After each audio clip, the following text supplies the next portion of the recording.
Greetings, everyone. This is Larry Hansen. I'm Chief Marketing Officer for Conference Direct, and welcome to our second episode of CD Live. So, joining me again is my partner in crime, Adam Briggs, that'll be co-hosting with us. And our guest today is John Walker, founder and managing partner of Chirp PR. So what we're going to be talking about today is some best practices on marketing your virtual and hybrid event.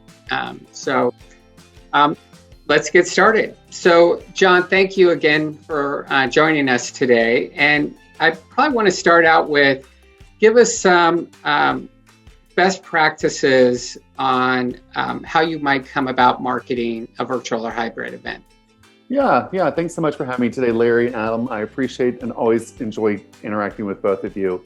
So just like you look at marketing any other traditional in-person event, whenever you're marketing a virtual hybrid event, you need to really focus on your 4 Ps of marketing, which are product, price, placement, and promotion.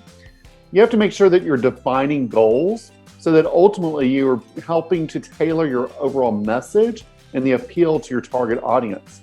Speaking of, how do you know your target audience and how well do you know them? Do they value experiences, the location, the content, or more of a fluid approach? Think about your value proposition for both your attendees as well as for your sponsors. Thinking about, what are people looking for in terms of pricing and structure? And then more importantly, really think how you can attract an audience that ultimately is going to be looking at multiple different options to round out their development for the year so that you're speaking to them as a market of one versus a mass market. Great. No, that's great. I think we're now, let's call it 8 months into really hybrid dominating or virtual dominating the event space. Yeah. And I think if we look back at May, June, people were quick to pivot to virtual meetings, which is great. But I don't think enough effort or thought was put into the exhibit piece and sponsors and how do you really get an ROI? Mm-hmm. A lot of it was just, let's just throw up a listing and we'll just give them profiles. But I think the initial feedback we saw is that exhibitors and sponsors were not seeing that ROI. So given the benefit of 8 months, John, what are some of the things you've found successful to allow exhibitors and sponsors to get that return on investment? Yeah, Adam, it's such a great point. If we look back to the earlier time frame of the pandemic and April, May time frame, we were just giving everything away for free, right? It was like, just join us. We want to make sure that you're able to participate. We want to make sure that you're able to continue to grow. We're in this together. We had a very empathetic message, but we weren't really thinking about the end goal in terms of that pivot, and we weren't pivoting thoughtfully. So just like you pivot in terms of hosting a hybrid or virtual event versus an in-person one, how do you pivot your value proposition for your sponsors? How do you ultimately come up with the reasons to believe for both your attendees and your sponsors? What are the reasons for them to consider your event from a sponsorship perspective? What's the reason for them to purchase a sponsorship? And then more importantly, what's the reason for them to understand the return on their investment? So you've got to make sure that value proposition is very clear to each one of your sponsors. It's no longer just a kind of a one-size-fits-all approach. You got to make sure that each sponsor is really cultivated in a way that they ultimately are receiving benefits that are going to help to advance their strategic objectives, whether that's awareness or engagement or lead generation. Perhaps it is just product distribution or brand experience overall. So by understanding your overall sponsor's goals and objectives, then you can highly curate bespoke options for them that ultimately make them feel as if they're feeling valued and they're receiving value in terms of a unique customized approach versus a one-size-fits-all approach.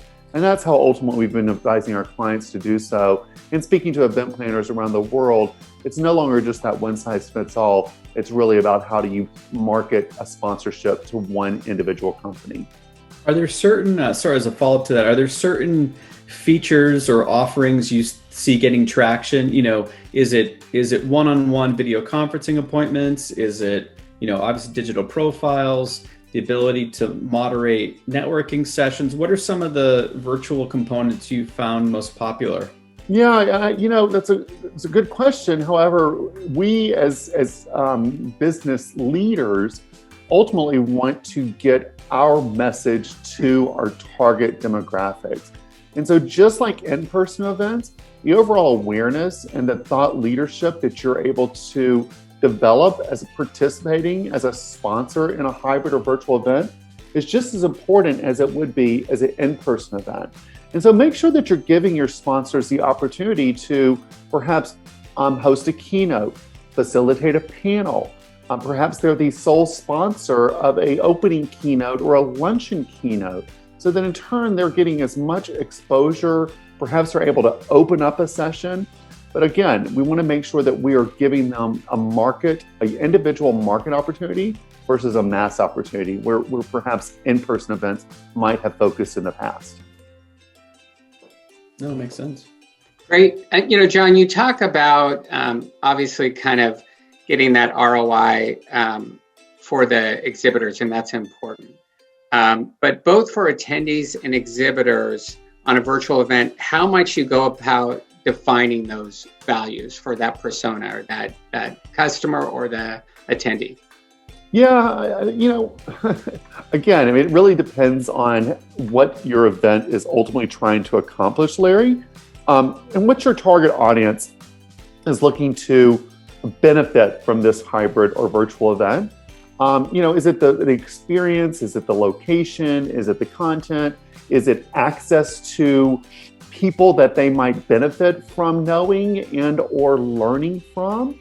And so by understanding that target audience better, you're able to more, I would just say, hyper target your efforts so that ultimately you're speaking to them as individuals and individual purchasers versus just a B2B marketing buyer or a IT decision maker, right? You're able to speak to Larry and or Adam as an individual in a personalized approach so that in turn you're able to ensure that there's a reason to believe, a reason to consider, and a reason to purchase access to attend this event.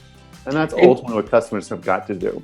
And John, I know there's different ways to kind of understand that persona from advisory boards, surveys, one-on-ones. What do you find most effective to really dig into that for a customer?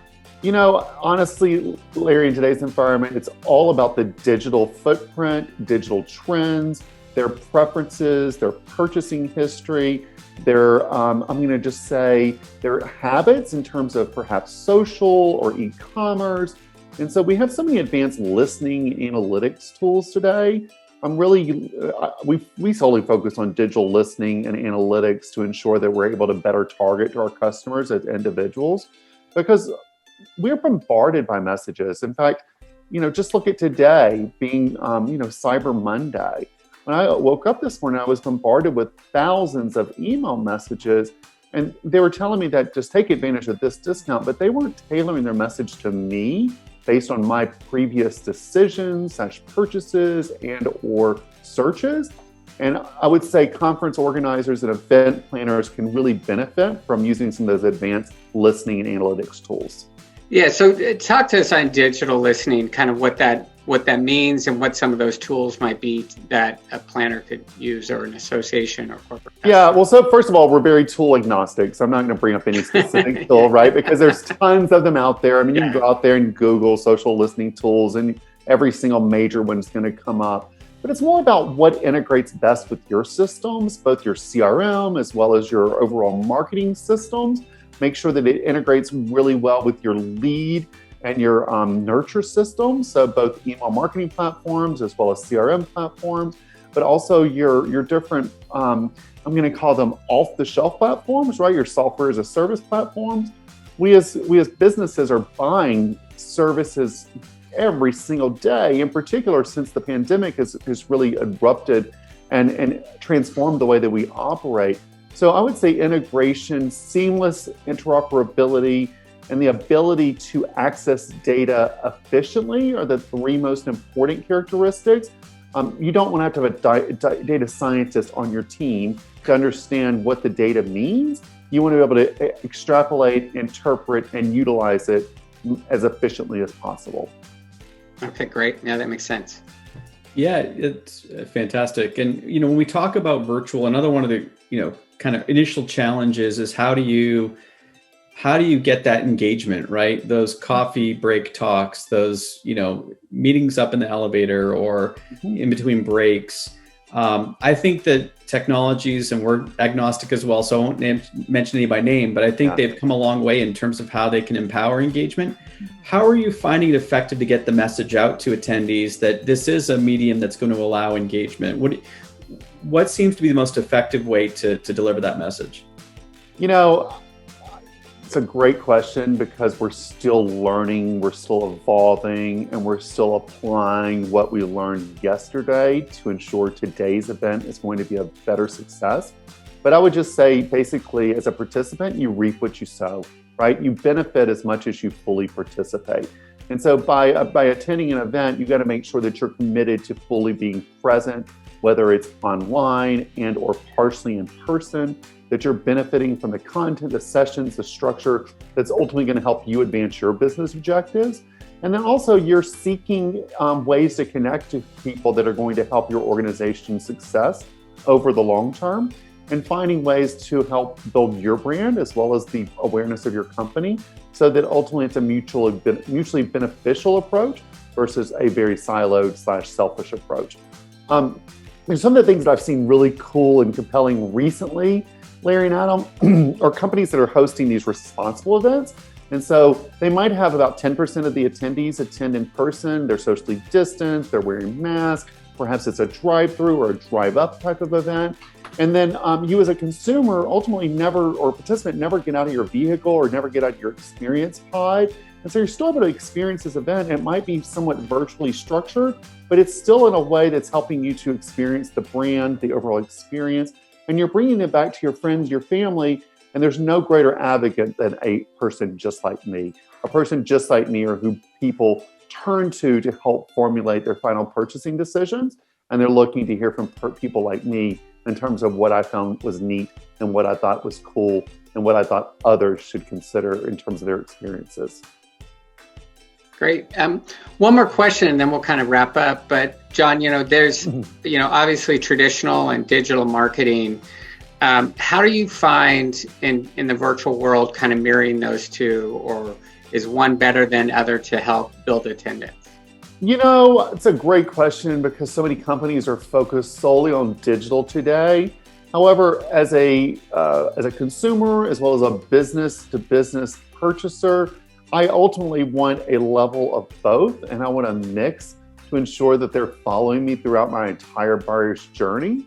And so I oftentimes tell clients, send them a letter in the mail, send them a direct mail piece, right? So perhaps we're hosting a fireside chat to open up this conference. Well, 2 weeks before the conference, send them a small hot cocoa or a Keurig pot of coffee and say, we look forward to you joining us. Here's something to keep you bright and cheery. And also maybe include a piece of chocolate or some type of wafer, so that ultimately you're feeling as if they want you there. And they're giving you reasons to engage and reasons to participate and reasons to truly benefit from this overall experience. It's a great point, John. I'm a huge proponent of bringing the, tangible into the virtual world. I'll take the cup of coffee. Yeah. We could all use a cup of coffee or a glass of champagne at this point. Yeah, depending on the time of day. If you don't have time logistically to send something in the mail, then send them a coffee gift card or some type of food delivery service. Perhaps there's a breakout during lunch to make sure that they ultimately are able to benefit without inconveniencing them. Yep, absolutely. And then just one final question, John. We really appreciate your time. This has been great. Are you seeing any trends in terms of pricing for virtual, given the customer base you have? I've heard some numbers thrown around like 60% of typical fee, but I'm just curious, given your experience and exposure, if you're seeing any trends develop there pricing wise. Yeah, so we're seeing tiered pricing start to come into play more frequently now. If we've backtracked 6 months, it was all complimentary because they just wanted the participants, they just wanted the engagement. But now we're starting to see tiered pricing come in based on level of interest and involvement. And so perhaps 60% I think is a good a good litmus test for you, Adam, but also it just depends on the value that they're able to receive. And perhaps this applies to a future in-person conference or event.